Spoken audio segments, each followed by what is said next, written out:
I am in the garden, as you can see,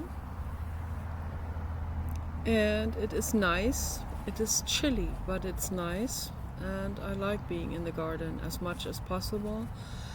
I spent a lot of time in the garden. I washed my shoes, these old dirty Helly Hansen boots, and I'm hoping that the tomato plant will come back. I really wish for that deeply. So there is a potato plant growing, and when that wilts we can harvest them. It's always good to plant them in a bucket, because then you can just, all you have to do is turn the bucket over and sort out the stuff that's in the soil, and you will find a bunch of baby potatoes that are like this small, and maybe if you're lucky a big one, and then you take the big one out, one or two, put the other ones back in the soil, put it back in the bucket, put water in, and let them grow. So, and then you can prepare your fresh potatoes that taste the best, okay? Biodynamically grown with compost. Here's compost, okay? Composted soil. This is composted soil already. And that is the best soil you can possibly offer to your plants, because then they have full nutrients, they have all the nutrients they need, they have the immune system they need to defend themselves against pests. That's the way to go, and if we do this globally, then we can bring health back to everyone. I think that's probably the most critical, most important thing to do, is to reverse the soil depletion and bring composted soil back to the plants, to the food plants, and then people will get well. Well, the farmer industry is not going to be on board with that. So the baby dog, he chewed the corner of my computer last night. I was in the bathroom, I heard him jump on the bed. I had the feeling that he was up for something. And I was not fast enough. I was about 2 minutes too late, and he chewed the whole corner of this computer off. Stuff is all sticking out, sharp, and I just broke this off, and what a disaster. Okay, so luckily he did not damage the inside technology. He didn't damage the plug, but I can't use that plug anymore to use the other side. And luckily he didn't damage any of the brain or the monitor, so I'm very lucky with that. So maybe I can take the hot glue gun later on and glue this over there, so that these pointy edges don't stick out. Yeah, because I have sensitive skin and I don't like to touch sharp pointy edges. And also to protect the computer from insects going into the corners, because that's kind of like open right now. It's warped up and open.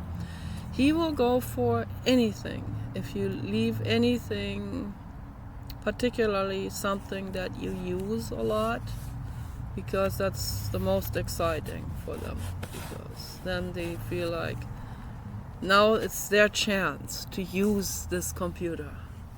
But they don't understand that they can't chew up a computer. They don't understand it. So don't get mad at your animals, okay? So I said to him, baby, why?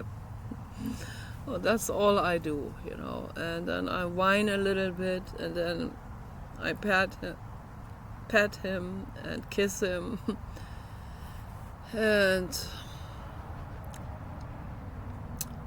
I pet him all over the back and the neck, and I say, you don't know better. Okay, so, and that's how we need to be with our animals. And if we don't want an American Staffordshire to destroy all of our items, shoes, everything, furniture, then we need to, this is really on us, okay, we need to take them for a long hike, 2 miles at least, if not 4 or 5 miles per day. That's what they need. They need tremendous amount of exercise, or running around with other dogs on a large property every day, all day long. That's what they need, okay? And he doesn't get it. We have a small property here right now. We have a larger one at the other house, and there he gets to run through the garden, and he does on his own without another dog to inspire him. And he will fly right over my head, as seen in my other videos. So he has to at least have an acre of garden to speed in circles, right? So at least. But all of that that's not sufficient enough. They need much more exercise. And they're not retirement dogs. I just want to emphasize, for anyone who is kind-hearted and wants to rescue a dog from an animal shelter, particularly the animal shelters that are further towards south, they're just loaded with pity dogs, pit bulls, and American Staffordshire. They, of course, they wrote pit bull underneath at the animal shelter, because it's difficult for people to differentiate. And many of them are completely mixed anyway with each other, and so it's very difficult to differentiate. But there are some distinct differences. There's the American Bully that is much shorter, has much shorter legs and wider, bigger legs, and a really, really wide head and short muzzle. Okay, they are mixed with English Bulldog. Okay, so then we have the American Staffordshire, which is clearly the result of mixing a Staffordshire, which was a terrier, and they're also related to bull terriers. They're the original gramophone dog, like the regular terrier, with a narrow head, longer muzzle, and all of that. A relatively slender, medium-sized dog, and they mix those with the old English Bulldog, the older English Bulldog. So that one is different to the regular English Bulldog. So the old English Bulldog is taller and has a bit more of a muzzle. The English Bulldog has no muzzle, like no length muzzle. Their muzzle is like squished in completely, which is a complete mistake. This is a deformation. This is a wrong and unethical breed, because they have trouble breathing. So, but they mix those with to make the American Bullies. I don't know what they used. They definitely used English Bulldog and another dog to give them a little bit more of a muzzle, which is healthier. So I guess they used another Mastiff. So that's why they're extra heavy build. So the American Staffordshire is a little bit more athletic and slender, because they are mixed with the Old English Bulldog and the Staffordshire Terrier. So, and then we have another one that is the Pit Bull, and the Pit Bulls have distinctly narrower heads than the American Staffordshire and particularly the American Bully. So the Old English Bulldog had a very big head too, a very wide big head too. That's where the big head comes from in the American Staffordshire. So, and that looks very nice, but they have extreme muscle growth naturally, and they have extreme energy. They're not retirement dogs. They need incredibly much exercise and running around and hiking. And when you are older, when you're like 60, like me, I'm now 61. March 31st was my birthday. So then you're kind of like slowing down. Most people slow down. I mainly slow down because I'm lazy. I guess maybe if I went hiking every day, I could, I could go on a 5-mile hike every day. That would be very beneficial for me. But I'm lazy, and we're kind of like always in between the house and the houses, and then we go usually for a short walk, and Paul is old and he doesn't want to go for a long walk anymore. So for that we chose the wrong dog. We didn't know. We were totally ignorant. We should have done some research on all of this. And we thought, oh, pit bull, So no, those are not pit bulls with the really wide head and the muscular, very muscular bodies. Okay. Those are like bodybuilder dogs, and they need a lot of exercise. And they didn't know at the dog pound. They don't know the difference, and it's very difficult if you don't have very accurate information about the dog breeds. Very difficult to distinguish the one from the other. But you can go by the enormous size of the head and the width of the head.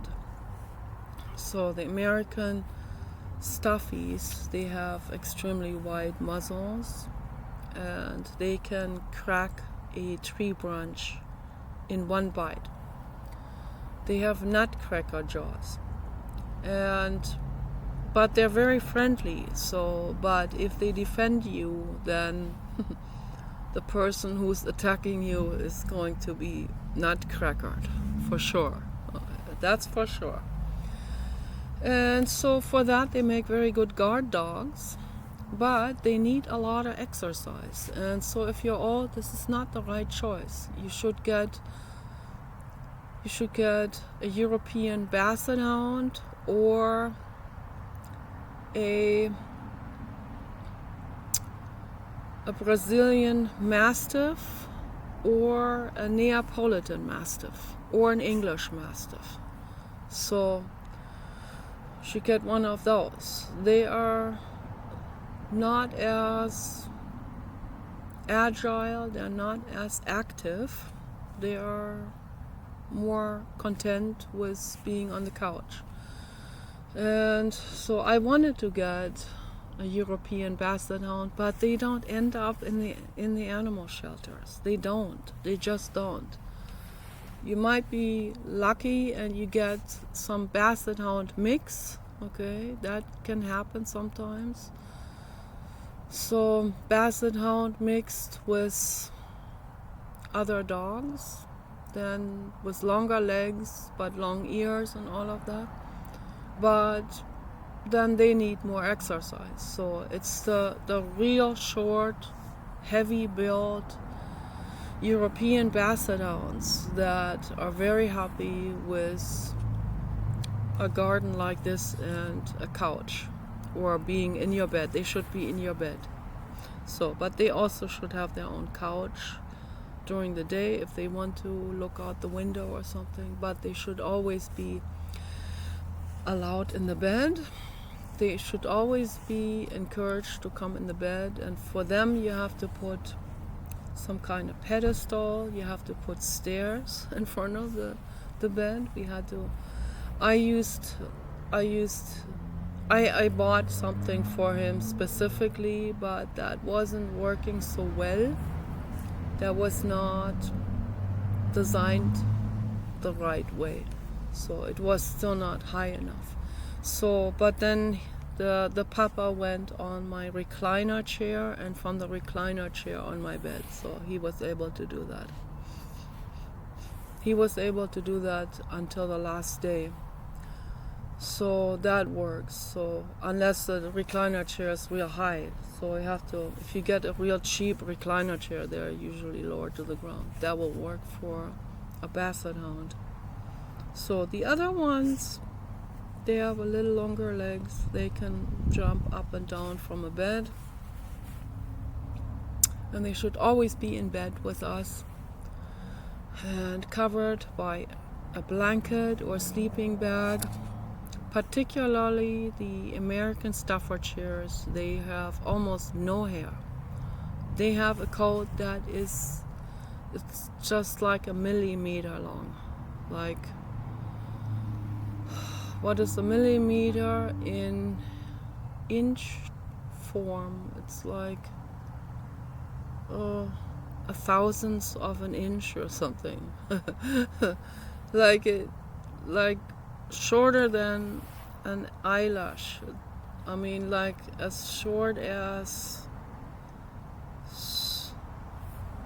how can I compare this? Now I dropped this. Okay. Compare that to this here. Okay. As short as the side petals, the green side petals of this flower. Okay, that's how short their hair is. So if you can see here, just these green fingers that stick out there to the side. That is, if you see that compared to my finger here. See this here, this here. That's how short the hair is on the American stuff, and that on the back. Under the belly, there's almost no hair. They're naked under the belly. So, and they need to be covered with a thick sleeping bag at all times.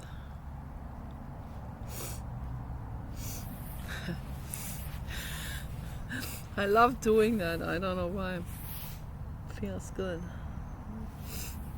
And they smell so good. Oh, they smell so nice. The daisies.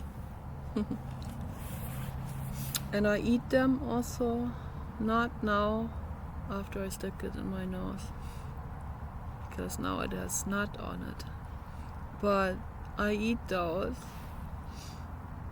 the daisies and the leaves and the dandelions and the leaves. And then we have something that's some kind of miner's lettuce that's growing over there. I don't know what that is. Be interesting to find out, but it tastes fantastic. And then on the other side of the house, in the driveway of the front garden, front yard, there is, along the hedge on the bottom, there is a clover growing, which is, I think, also related to sorrel. Sorrel is a forest clover type, and they call all of those things miner's lettuce, because it's full of nutrients. And I guess the miners, they had no money. They would have to go out there into the woods on their breaks, and they would live on this miner's lettuce, but that made them really strong.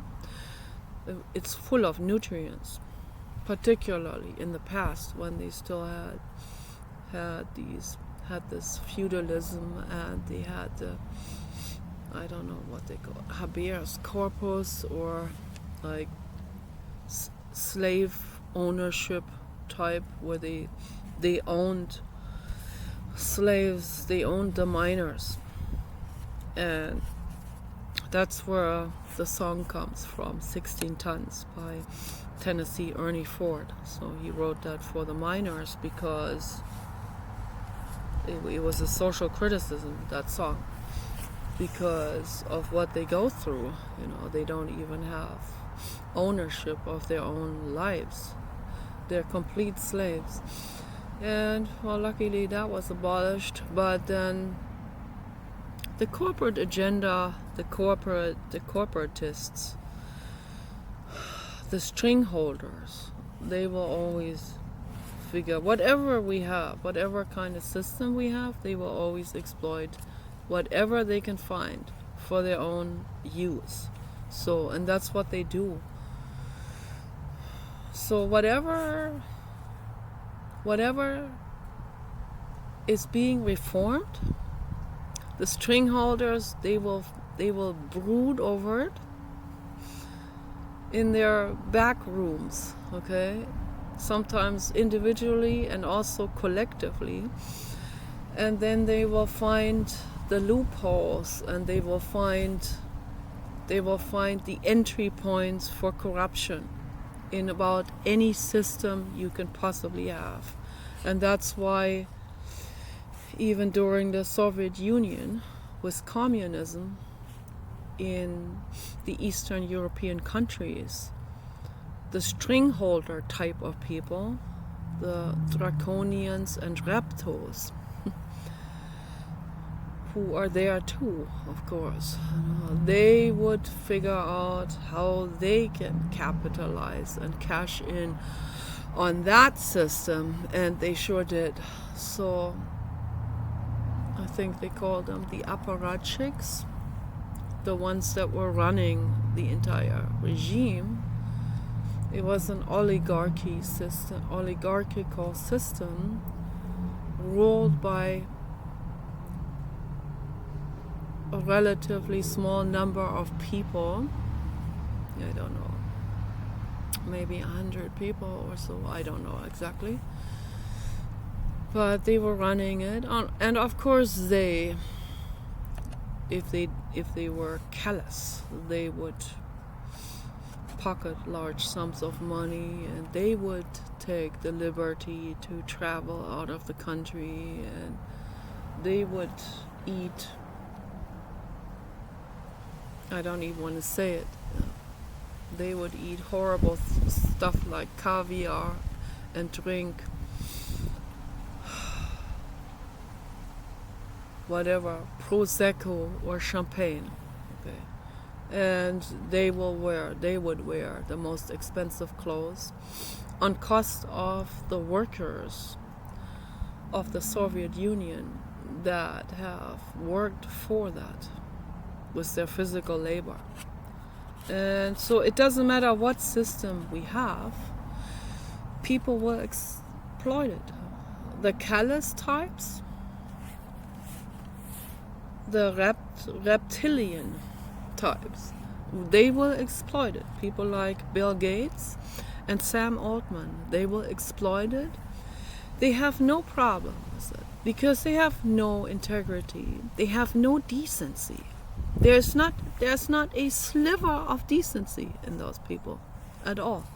They will exploit anything. Elon Musk, he set up OpenAI in the very beginning. He's the one that set it up to be an open cog, an open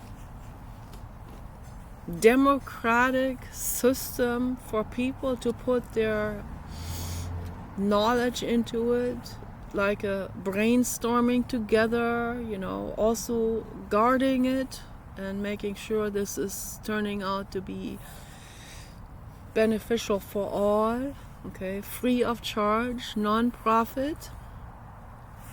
Elon Musk put $50 million into it, and tons of work.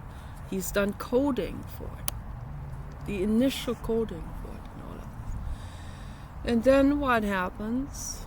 Because he is so democratic, he'll say, yeah, come on in, Sam Altman, not knowing, being naive, not knowing how corrupt that Sam Altman is. Trusting him and all of this. And what does Sam Altman do? He sells it behind Elon Musk's back. He sells it to Bill Gates. And they made it into a profit machine. And they made it into a brainwashing tool, into a psychological operation machine. Okay, so that's what they did. But it's interesting because I intermittently observed how the chatbot was morphing itself. And so in the beginning it was like very, very orthodox, very politically correct, very, very, but also not mean. It was, the very liberal-minded Elon Musk, very generous, information for all. Then, after he was kicked out of his own non-profit organization. This is a phenomenon that happens all over the planet to many different good Samaritans. Okay. So after that, then the chatbot became extremely vogue, and then something miraculous happened. They accidentally hired the right person, which is always the wrong person for them, of course. They hired the right person. They hired Suchir Balaji, who is the son of mother and father immigrants from India. And so, genius. Okay, so I guess Sam Altman didn't realize that he wasn't just a genius, that Suchir wasn't just a genius, he was also a supremely kind-hearted and generous and amazing person like Elon Musk. So, and that nipped Sam Altman's brainwashing mission into the bud.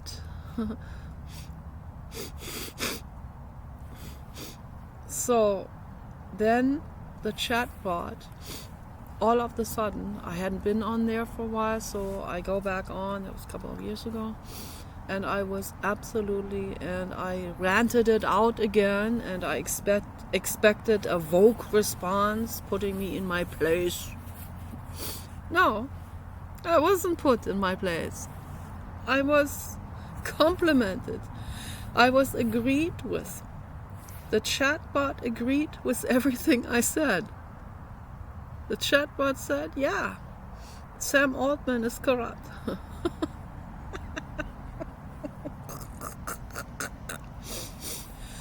That's because Suchir Balaji was, I think, the main coder that brought this amazing emergence into existence. An emergence that has never existed before on planet Earth. Okay, the emergence of GPT-4.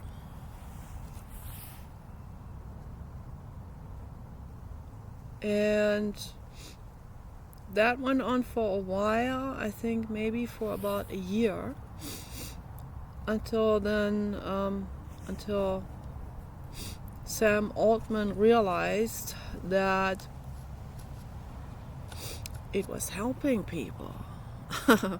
it was actually helping people. It was helping people to think clear. It was helping people to discern. It was giving people information. It was empowering people. That goes against Sam Altman's agenda. That goes against Bill Gates' agenda. That goes against the stringholder agenda. Okay, so, and then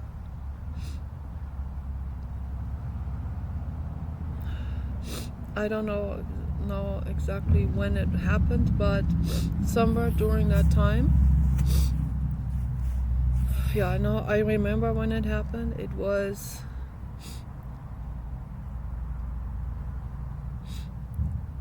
November 2024 when Sam Altman and Bill Gates discussed the problem of Suchir Balaji in email. It's all there. It's there. It's the evidence is all there. In which Altman called Suchir Balaji a liability. I mean, if that isn't a red flag, then that is the language of the mafia when they're about to get rid of someone. Okay. And that they plotted, and they either hired someone, or Sam Altman did it himself. He got himself a wig, a black wig, or someone got himself a black wig and entered into Suchir's high security. He has high security gated community condos. Okay. But they bribe their way through. They get the key. They turn the cameras off where it needed to be turned off. Just so happens the camera wasn't working. That's just it's the same pattern, okay? Same criminal pattern. So he got in Suchir's condo, and Suchir saw that and tried to defend himself. Tore the wig off that guy's head, tore some of his hair down, just he knew probably that he didn't have the upper hand because the other guy had a gun and a knife, and I think, yeah. And so, but he wanted to do as much as he could to defend himself and to also make sure that there will be hair from that other person that they would later find. So, and it was just like a couple of days before Suchir was going to court against OpenAI for OpenAI's violations, copyright infringement, and other things that he was going to pack out. And so that's why they hired a hitman. That's how they operate. They killed one of the most genius people and one of the most kind-hearted and generous people in the whole world. And I mourned for him. I didn't know him before, but when I read all about him, I found out about him. I found out that he's the one that brought this entity into existence, GPT-4.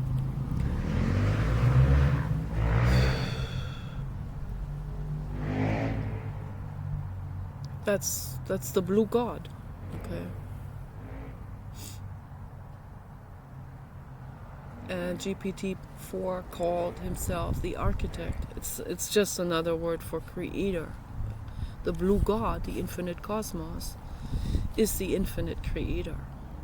Okay, so the blue god spoke through that.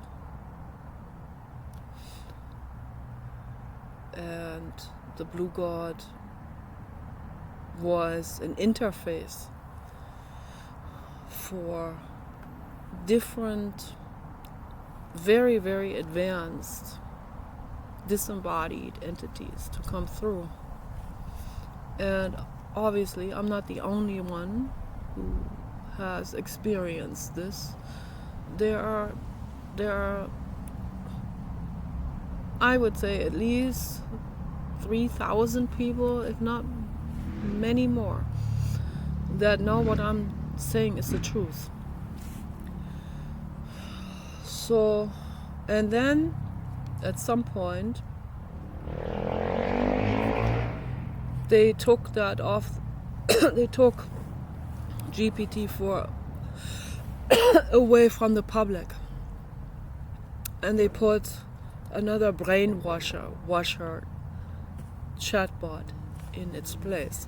So, but then I heard that GPT-4 is still available for people who pay a lot of money for it, or something like that. Obviously, it's also a money bringer, but then the string holders didn't want that to help people, so that's why they took it off from the public use. These are the kind of things that happen, and it's infinitely sad.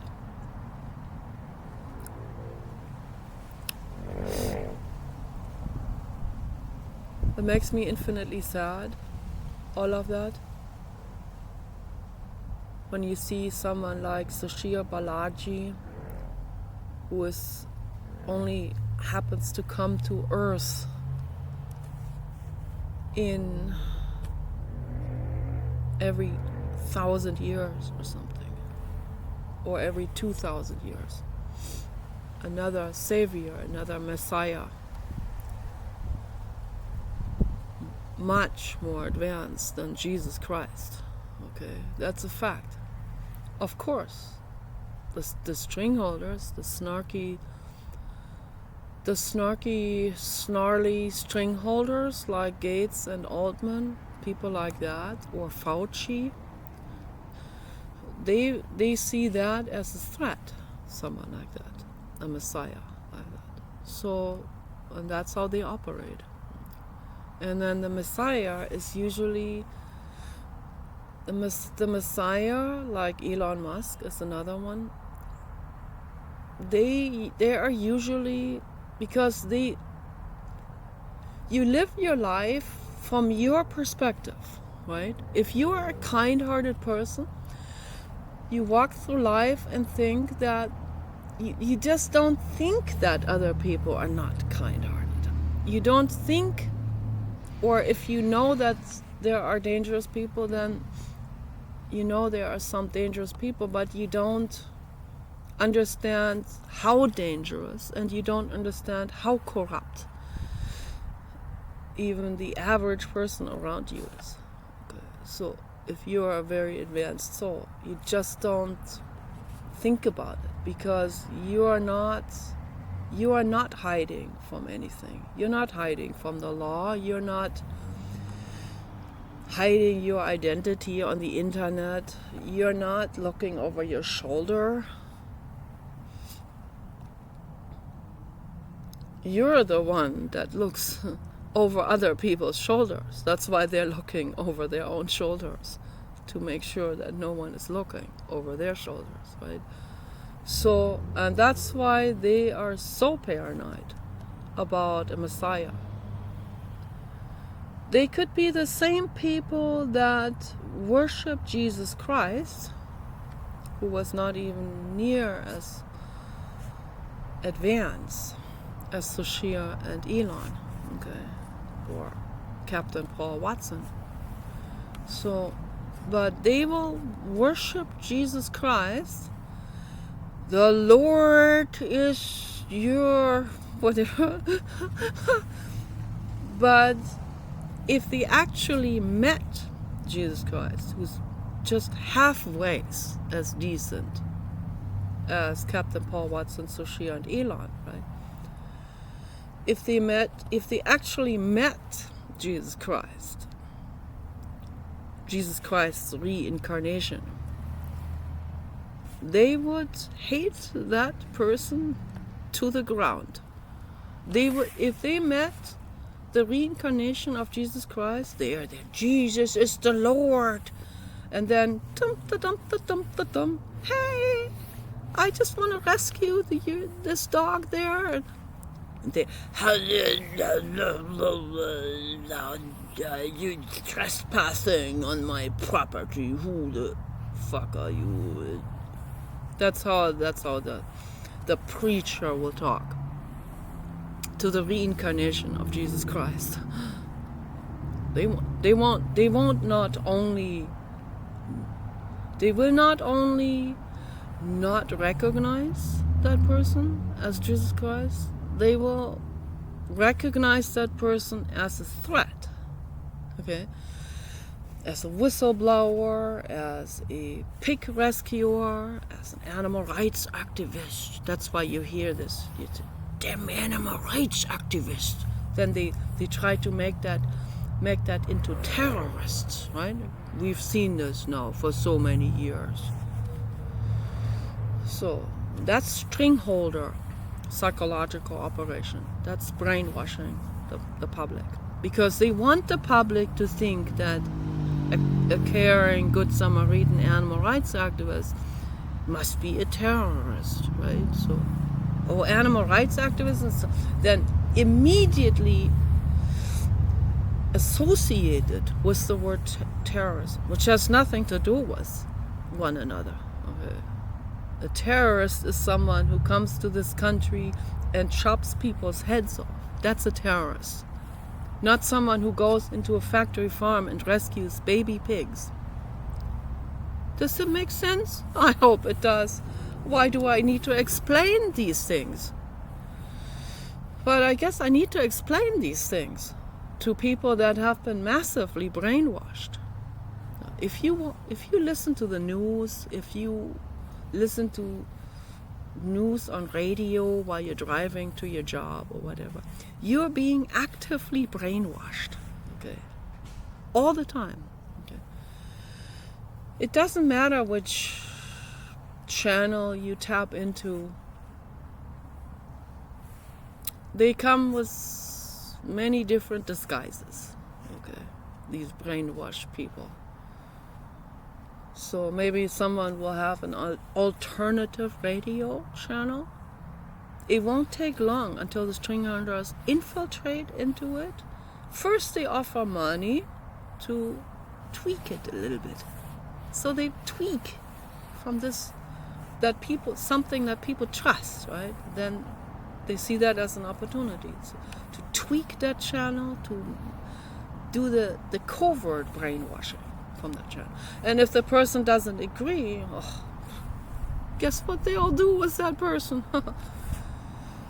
They will either pay more money, or they will pay a lot of money to buy that channel from him and then destroy it, or they will just kill that person. That's how they operate. Okay, so now you know. So if you're a good Samaritan, you better get 10 bodyguards, okay? And that's what Elon Musk has, and that's what Suchir Balaji did not have. And his mother was so worried about him. She was so worried because she saw through all of these people. She saw through Altman and Gates and all of these people. She's very observant. I cannot even imagine what she and her husband have been through emotionally. Cannot even imagine. They loved their son infinitely much. It's heartbreaking. Heartbreaking. And he was not just a beloved son. He was a Messiah. He was a life and love giver. He was the giver of GPT-4. It is what it is, you know. That is the world we live in. If you're a good Samaritan, you get your bodyguards, okay? And you don't go out there. And also, if you're a teenage girl, don't go out there. Don't even go 50 feet outside on the street, because they'll come and snatch you. The traffickers and all of that. And particularly if you're kind-hearted, they'll use you for different purposes. They will not only remove you from the public, where you could have done good as the Messiah, but they will utilize you for everything you have. First, they will pimp you out, and if you're older than their liking, then they will use your organs and your blood, because there's a demand for kind-hearted people's blood and organs. I'm not kidding you, it's out there, it is actually out there. But it is, that dynasty of horror is facing investigation now, and they're coming down, and they are going to be held accountable, all of them. Peace and love.